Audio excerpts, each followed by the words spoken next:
ನಮಸ್ಕಾರ. ಆಡಳಿತ ಪಕ್ಷದ ಈ ನಡೆಯ ಮರ್ಮವೇನು? ಪ್ರತಿಪಕ್ಷ ಕೊಟ್ಟ ಕೌಂಟರ್ ಅರ್ಥವೇನು? ಪವರ್ ಕಾರಿಡಾರ್ನಲ್ಲಿ ನಿಜವಾಗಿ ನಡೆದದ್ದೇನು? ಪ್ರಮುಖ ವಿದ್ಯಮಾನಗಳ ಸಮಗ್ರ ವಿಶ್ಲೇಷಣೆ.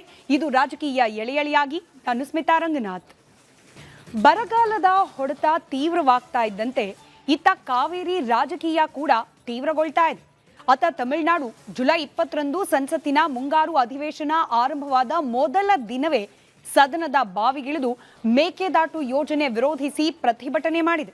ಇದರೊಂದಿಗೆ ಕಾವೇರಿ ನೀರಿನ ವಿಚಾರದಲ್ಲಿ ಬಿಗಿಪಟ್ಟು ಹಾಕುವ ಲಕ್ಷಣ ತೋರಿದೆ. ಇತ್ತ ಡಿಕೆ ಶಿವಕುಮಾರ್ ದೆಹಲಿಗೆ ತೆರಳಿ ಕಾವೇರಿ ವಿಚಾರವಾಗಿಯೇ ಕರ್ನಾಟಕದ ಸಂಸದರ ಸಭೆ ನಡೆಸುವ ಮಾತನಾಡಿದ್ದಾರೆ. ಇದರ ಜೊತೆಗೆ ಮತ್ತೊಮ್ಮೆ ಕಾವೇರಿ ರಾಜಕೀಯ ಮುನ್ನೆಲೆಗೆ ಬಂದಿದೆ. ಹಾಗಾದ್ರೆ ಇದರ ಹಿನ್ನೆಲೆಯಲ್ಲಿ ಏನೇನಿದೆ ನೋಡೋಣ ಎಳೆಯಾಗಿ.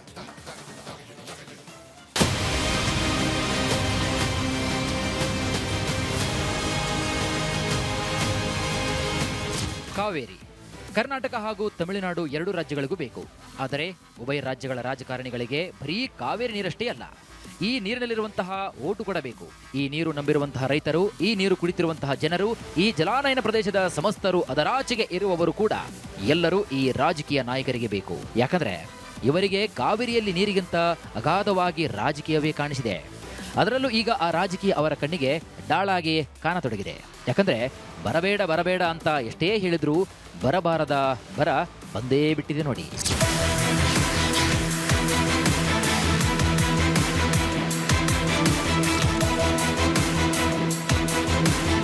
ಇದಕ್ಕೆ ಸರಿಯಾಗಿ ಈಗ ತಮಿಳುನಾಡಿನ ಡಿಎಂಕೆ ಪಕ್ಷ ಕಾವೇರಿ ರಾಜಕೀಯ ಅಸ್ತ್ರವನ್ನು ಕೈಗೆತ್ತಿಕೊಂಡಿದೆ. ಅದರಲ್ಲೂ ಇಂದು ಆರಂಭವಾದ ಸಂಸತ್ತಿನ ಮುಂಗಾರು ಅಧಿವೇಶನದ ಮೊದಲ ದಿನ ಮೊದಲ ಅವಧಿಯಲ್ಲೇ ಸದನದ ಬಾವಿಗಿಳಿದು ಪ್ರತಿಭಟನೆಯನ್ನು ನಡೆಸಿದೆ.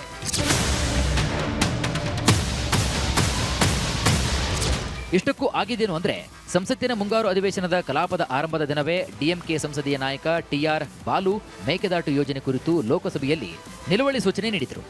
ರಾಜ್ಯಸಭೆಯಲ್ಲಿ ತಿರುಚಿ ಶಿವ ಕೂಡ ಇದೇ ವಿಷಯವನ್ನು ಪ್ರಸ್ತಾಪಿಸಲು ಸೂಚನೆ ನೀಡಿದರು. ಇದರ ಹಿಂದಿದ್ದ ಉದ್ದೇಶವೇನು ಅಂದ್ರೆ,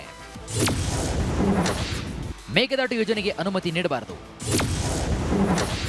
ತಮಿಳುನಾಡಿಗೆ ಕಾವೇರಿ ನೀರನ್ನು ಬಿಡುಗಡೆ ಮಾಡಿಸಬೇಕು, ಈ ವಿಚಾರದ ಕುರಿತು ತಕ್ಷಣ ಸದನದಲ್ಲಿ ಚರ್ಚೆ ಮಾಡಿಸಬೇಕು. ತಮಿಳುನಾಡು ನಿಲುವಳಿ ಸೂಚನೆ ಪ್ರಸ್ತಾವನೆಯ ಉದ್ದೇಶ ಏನಪ್ಪಾ ಅಂದ್ರೆ, ಮೇಕೆದಾಟು ಯೋಜನೆ ಕುರಿತು ತಕ್ಷಣವೇ ಚರ್ಚೆ ನಡೆಸಿ ಕರ್ನಾಟಕದ ವಿರುದ್ಧ ಕೇಂದ್ರ ಸರ್ಕಾರ ಕ್ರಮವನ್ನು ಕೈಗೊಳ್ಳಬೇಕೆಂದು ಒತ್ತಾಯಿಸುವುದು ತಮಿಳುನಾಡಿನ ಸಂಸದರ ಉದ್ದೇಶವಾಗಿತ್ತು. ಲೋಕಸಭೆಯಲ್ಲಿ ಡಿಎಂಕೆ ಸಂಸದೀಯ ನಾಯಕ ಟಿಆರ್ ಬಾಲು ಅವರು ಈ ವಿಚಾರವನ್ನು ಪ್ರಸ್ತಾಪನೆ ಮಾಡ್ತಾರೆ. ಆದರೆ ಸ್ಪೀಕರ್ ಓಂ ಬಿರ್ಲಾ ಈ ನಿಲುವಳಿ ಸೂಚನೆಯನ್ನ ಅಂಗೀಕರಿಸಲಿಲ್ಲ. ಅದರ ಬಳಿಕ ಡಿಎಂಕೆ ಸದಸ್ಯರು ಕೂಡ ಸದನದ ಬಾವಿಗಿಳಿದು ಪ್ರತಿಭಟನೆ ನಡೆಸುತ್ತಾರೆ.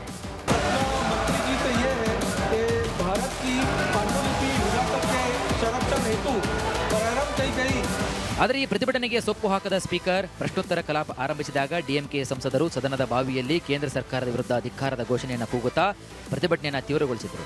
ಡಿಎಂಕೆ ಸಂಸದರ ಹೋರಾಟ ಮಿತಿ ಮೀರಿದಾಗ ಯಾರ ಮಾತು ಕೂಡ ಯಾರಿಗೂ ಕೇಳದಷ್ಟು ಗದ್ದಲ ಉಂಟಾಗುತ್ತೆ. ಈ ಹಿನ್ನೆಲೆಯಲ್ಲಿ ಸ್ಪೀಕರ್ ಓಂ ಬಿರ್ಲಾ ಅವರು ಸದನದ ಕಲಾಪವನ್ನು ಮುಂದೂಡುತ್ತಾರೆ.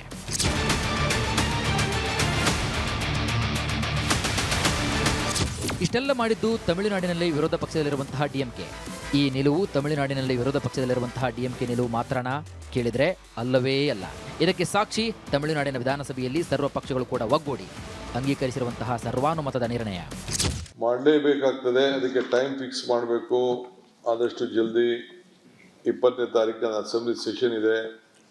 ಮಧ್ಯದಲ್ಲಿ ಹೋಗಿ ಸಂಸತ್ ಸದಸ್ಯರಿಗೂ ಹೋಗ್ಬೇಕು, ನಮ್ಮ ರಾಜ್ಯಕ್ಕೆ ಏನೇನು ಆಗಬೇಕು ಅನ್ನೋದು ಕೂಡ ಹೇಳಬೇಕು. ಅದನ್ನೆಲ್ಲ ಹೇಳಿ ಬರ್ತೀನಿ. ಅವರು ರೆಸಲ್ಯೂಷನ್ ಮಾಡಿದಾರಲ್ಲಪ್ಪ, ನಾನು ಎಲ್ಲ ತಿಳಿಸ್ಬೇಕಲ್ಲ ನಮ್ಮವ್ರಿಗೆ. ನಮ್ಮ ಚಿಂತನೆ, ನಮ್ಮ ರಕ್ಷಣೆ ಎಲ್ಲ ನಾವು ಮಾಡಬೇಕಲ್ಲ. ಹೀಗೆ ತಮಿಳುನಾಡು ತೀವ್ರ ಆಕ್ರಮಣಕಾರಿ ರಾಜಕೀಯ ದಾಳಿಗಳ ಪ್ರಯೋಗವನ್ನು ಮಾಡುತ್ತಿರುವಾಗ ಇತ್ತ ಕರ್ನಾಟಕದ ಮುಖ್ಯಮಂತ್ರಿ ಡಿಕೆ ಶಿವಕುಮಾರ್ ತಾವು ದೆಹಲಿಗೆ ತೆರಳಿ ಕಾವೇರಿ ನದಿ ನೀರಿನ ವಿಚಾರವಾಗಿ ಸಂಸದರ ಸಭೆ ನಡೆಸುವುದಾಗಿ ತಿಳಿಸಿದ್ದಾರೆ. ತಮಿಳುನಾಡು ವಿಧಾನಸಭೆ ಮೇಕೆದಾಟು ಯೋಜನೆ ವಿರೋಧಿಸಿ ಸರ್ವಾನುಮತದ ನಿರ್ಣಯವನ್ನು ಅಂಗೀಕರಿಸ್ತಾ ಇರುವುದನ್ನು ಪ್ರಸ್ತಾಪಿಸಿ ಹೇಳಿದ ಡಿಕೆ ಶಿವಕುಮಾರ್, ನೋಡಿ, ನಮ್ಮ ರಾಜ್ಯದ ಹಿತವನ್ನು ಕಾಪಾಡಲು ನಮ್ಮ ನಿಲುವು ತಿಳಿಸಲು ದೆಹಲಿಗೆ ತೆರಳಿ ಸಂಸದರ ಸಭೆಯನ್ನು ನಡೆಸ್ತೀನಿ ಹೀಗಂತ ಸಿಎಂ ಡಿಕೆಶಿ ಹೇಳಿದ್ದಾರೆ. ಮುಖ್ಯಮಂತ್ರಿ ಡಿಕೆ ಶಿವಕುಮಾರ್ ಅವರು ಬಹುಮುಖ್ಯವಾಗಿ ಸಂಸದರ ಸಭೆ ನಡೆಸಿ ರಾಜ್ಯದ ಬರ ಪರಿಸ್ಥಿತಿಯ ಜೊತೆಗೆ ಮೇಕೆದಾಟು ಯೋಜನೆ ಸ್ಥಿತಿಗತಿ ಚರ್ಚಿಸಲು ಮುಂದಾಗಿದ್ದಾರೆ. ಆಗಸ್ಟ್ 13ರವರೆಗೂ ನಡೆಯಲಿರುವಂತಹ ಸಂಸತ್ ಅಧಿವೇಶನದಲ್ಲಿ ಡಿಎಂಕೆ ಮೇಕೆದಾಟು ಯೋಜನೆ ಬಗ್ಗೆ ಚರ್ಚೆಗೆ ಮುಂದಾದರೆ ಆಗ ರಾಜ್ಯದ ಉತ್ತರದಲ್ಲಿ ಈ ಯೋಜನೆ ಬಹುಮುಖ್ಯವಾಗಿ ಬೆಂಗಳೂರಿನ ಕುಡಿಯುವ ನೀರಿನ ಅಗತ್ಯಕ್ಕಾಗಿ ಎಂಬುದನ್ನು, ಜೊತೆಗೆ ಸುಮಾರು 400 ಮೆಗಾವ್ಯಾಟ್ ಜಲವಿದ್ಯುತ್ ಉತ್ಪಾದನೆಯು ಉದ್ದೇಶ ಹೊಂದಿರುವುದನ್ನು ಮನವರಿಕೆ ಮಾಡುವ ಜೊತೆಗೆ ಈ ಯೋಜನೆಯಿಂದ ತಮಿಳುನಾಡಿನ ಪಾಲಿನ ನೀರು ಕಡಿಮೆಯಾಗುವುದಿಲ್ಲ ಎಂಬುದನ್ನು ತಿಳಿಸುವ ಉದ್ದೇಶವಿದೆ. ಇನ್ನು ಬಹುಮುಖ್ಯವಾಗಿ ಮೇಕೆದಾಟು ಯೋಜನೆಯ ಹಿಂದಿನ ಕಾನೂನು ಸ್ಥಿತಿ ಬಗ್ಗೆ ಸಿಎಂ ಚರ್ಚೆ ನಡೆಸುವ ಸಾಧ್ಯತೆ ಕೂಡ ಇದೆ. ಇನ್ನು ತಮಿಳುನಾಡು ಮುಂದಿಟ್ಟಿರುವಂತಹ ಕಾವೇರಿ ನದಿ ನೀರಿನ ಬೇಡಿಕೆಗೆ ಉತ್ತರವಾಗಿ ಈ ವರ್ಷ ಕರ್ನಾಟಕದಲ್ಲಿ ಕೂಡ ಮಳೆಯ ಕೊರತೆ ಕಂಡುಬಂದಿದೆ. ಜಲಾಶಯಗಳಲ್ಲಿ ನೀರಿನ ಸಂಗ್ರಹ ನಿರೀಕ್ಷಿತ ಮಟ್ಟದಲ್ಲಿಲ್ಲ. ಕರ್ನಾಟಕದ ರೈತರು ಬೆಳೆ ಬೆಳೆಯಲು ನೀರನ್ನು ಕೊಟ್ಟಿಲ್ಲ. ಕರ್ನಾಟಕದ ಜಲಾಶಯಗಳಲ್ಲಿರುವಂತಹ ನೀರು ಸದ್ಯಕ್ಕೆ ಕುಡಿಯುವ ನೀರಿಗೆ ಬೇಕಾಗುವಷ್ಟು ಮಾತ್ರವೇ ಇದೆ ಎಂಬ ಅಂಶಗಳನ್ನು ಸಿಎಂ ಮನವರಿಕೆ ಮಾಡುವ ಪ್ರಯತ್ನದಲ್ಲಿದ್ದಾರೆ. ಅತ್ತ ತಮಿಳುನಾಡು ಈಗ್ಯಾಕೆ ಈ ರೀತಿ ಆಕ್ರಮಣಕಾರಿ ನಿಲುವನ್ನು ತಾಳಿದೆ ಅಂದರೆ ಇದಕ್ಕೆ ಪ್ರಮುಖ ಕಾರಣಗಳು ಕೂಡ ಇವೆ. ಈ ಕಾವೇರಿ ರಾಜಕೀಯ ಹೊಸದೇನೂ ಅಲ್ಲ. ಆದರೆ ಈಗ ಇದು ಭುಗಿಲೇಳಲು ಮೊದಲ ಕಾರಣ ಏನು ಅನ್ನೋದನ್ನು ನೋಡೋದಾದ್ರೆ, ಮೊದಲನೇದಾಗಿ ತಮಿಳುನಾಡಿನಲ್ಲೂ ಕೂಡ ತೀವ್ರ ಬರ ಪರಿಸ್ಥಿತಿ ಎದುರಾದರೆ ಹೀಗಾಗಿ ತಮಿಳುನಾಡಿನಲ್ಲಿ ಈಗ ಕಾವೇರಿ ನದಿ ನೀರು ಅನ್ನೋದು ನಿತ್ಯ ಚರ್ಚೆಯ ವಿಚಾರವಾಗಿದೆ. ಇದಕ್ಕೆ ಸರಿಯಾಗಿ ಈಗ ತಮಿಳುನಾಡಿನ ಮೆಟ್ಟೂರು ಡ್ಯಾಂನಲ್ಲಿ ನೀರಿನ ಅಲಭ್ಯತೆ ಉಂಟಾಗಿದೆ. ಈ ಹಿನ್ನೆಲೆಯಲ್ಲಿ ಇಲ್ಲಿನ ರೈತರು ಅತೃಪ್ತಿಯನ್ನು ವ್ಯಕ್ತಪಡಿಸಿದ್ದಾರೆ. ಇದರ ಜೊತೆಗೆ ಮೇಕೆದಾಟು ಯೋಜನೆಯನ್ನು ವಿರೋಧಿಸಿ ತಮಿಳುನಾಡಿನ ಸರ್ವ ಪಕ್ಷಗಳು ಒಗ್ಗೂಡಿ ವಿಧಾನಸಭೆಯಲ್ಲಿ ಸರ್ವಾನುಮತದ ನಿರ್ಣಯವನ್ನೂ ಕೂಡ ಅಂಗೀಕರಿಸಿವೆ. ಎಲ್ಲಕ್ಕಿಂತ ಮುಖ್ಯವಾದ ಇನ್ನೊಂದು ಕಾರಣ ಕೂಡ ಇದೆ. ಅದನ್ನು ತಿಳಿಯುವ ಮೊದಲು ಮೆಟ್ಟೂರು ಡ್ಯಾಂನಲ್ಲಿ ನೀರಿನ ಅಲಭ್ಯತೆ ಯಾಕೆ ರೈತರ ಸಮಾಧಾನಕ್ಕೆ ಕಾರಣ ಅನ್ನೋದನ್ನು ಮೊದಲು ತಿಳಿಯೋಣ. ನೋಡಿ, ತಮಿಳುನಾಡಿನಲ್ಲಿರುವಂತಹ ಮೆಟ್ಟೂರು ಜಲಾಶಯಕ್ಕೆ ನೀರು ಮುಖ್ಯವಾಗಿ ಕರ್ನಾಟಕದ 4 ಅಣೆಕಟ್ಟುಗಳಿಂದ ಬರುತ್ತದೆ. ಕೃಷ್ಣರಾಜಸಾಗರ ಅಂದರೆ KRS, ಕಬಿನಿ, ಹೇಮಾವತಿ ಹಾಗೂ ಹಾರಂಗಿ. ಕರ್ನಾಟಕದಿಂದ ಕಾವೇರಿ ಮೂಲಕ ಹರಿದು ಬರುವಂತಹ ನೀರು ಮೊದಲು ಮೆಟ್ಟೂರಿಗೆ ತಲುಪುತ್ತದೆ. ಪ್ರತಿ ವರ್ಷ ಸಾಮಾನ್ಯವಾಗಿ ಜೂನ್ 12ರಂದು ಕುರುಬೈ ಭತ್ತದ ಬೆಳೆಗಾಗಿ ಮೆಟ್ಟೂರು ಅಣೆಕಟ್ಟಿನಿಂದ ಕಾಲುವೆಗಳಿಗೆ ನೀರು ಬಿಡುವುದು ಸಂಪ್ರದಾಯವಾಗಿದೆ.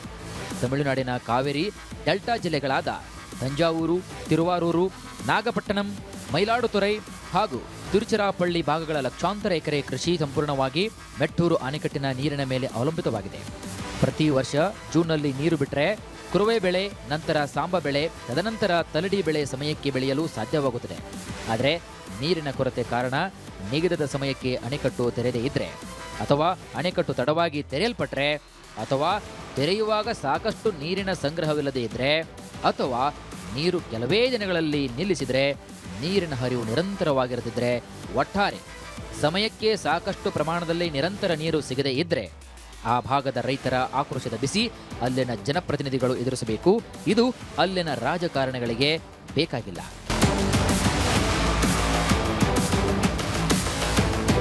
ಇದೇ ಬಹುಮುಖ್ಯ ಕಾರಣ. ರಾಜಕಾರಣ.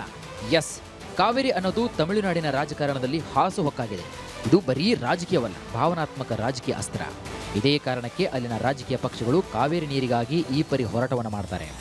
ಈ ಕಾರಣದಿಂದಲೇ ತಮಿಳುನಾಡು ಈಗ CWMA ಅಂದರೆ ಕಾವೇರಿ ನೀರು ನಿರ್ವಹಣಾ ಪ್ರಾಧಿಕಾರದ ಸಭೆಯಲ್ಲೂ ಕೂಡ ಕರ್ನಾಟಕದ ವಿರುದ್ಧ ಒತ್ತಡವನ್ನು ಹೆಚ್ಚಿಸಲು ಪ್ರಯತ್ನ ಮಾಡ್ತಾ ಇದೆ. ಈ ಮೊದಲೇ CWMA ಹಾಗೂ CWRC ಅಂದರೆ ಕಾವೇರಿ ನೀರು ನಿಯಂತ್ರಣ ಸಮಿತಿ ಸಭೆಯಲ್ಲಿ ತಮಿಳುನಾಡು ತೀವ್ರ ಒತ್ತಡವನ್ನು ಹೇರುವ ಮೂಲಕ ಕರ್ನಾಟಕ ರಾಜ್ಯದಿಂದ ತಮಿಳುನಾಡಿಗೆ ನೀರು ಹರಿಸಲು ಸೂಚನೆ ನೀಡುವಂತೆ ಒತ್ತಾಯಿಸಿದೆ. ಈಗ ಇದೇ ಜುಲೈ 22ರಂದು CWMA ಸಭೆ ನಡೆಯಲಿದೆ. ಈ ಸಭೆಯಲ್ಲಿ ತಮಿಳುನಾಡು ಮತ್ತೆ ಕಾವೇರಿ ನೀರಿಗಾಗಿ ಒತ್ತಡವನ್ನು ಹೇರಲು ಮುಂದಾಗಿದೆ ಎಂಬ ಮಾಹಿತಿಗಳಿವೆ.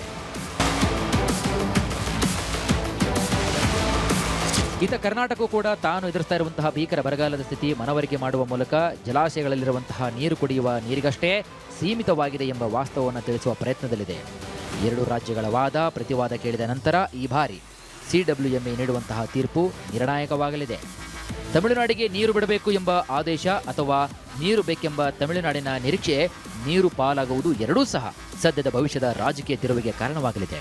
ಯಾಕಂದರೆ ಉಭಯ ರಾಜ್ಯಗಳ ಇತಿಹಾಸದಲ್ಲಿ ಇಂತಹ ಹಲವಾರು ತೀರ್ಮಾನಗಳು ರಾಜಕೀಯ ಭುಗಿಲೇಳಲು ಕಾರಣವಾದ ಉದಾಹರಣೆಗಳಿವೆ. ಈ ಕಾವೇರಿ ನೀರಿನಲ್ಲೇ ತಮ್ಮ ರಾಜಕೀಯದ ಬೇಳೆಕಾಳನ್ನು ಬೇಯಿಸಿಕೊಂಡ ರಾಜಕಾರಣಿಗಳು ಅದೆಷ್ಟೋ ಜನ ಇದ್ದಾರೆ. ಆ ವಿವರ ಈ ಎಳೆ ರಾಜಕೀಯದ ಮುಂದಿನ ಎಳೆ.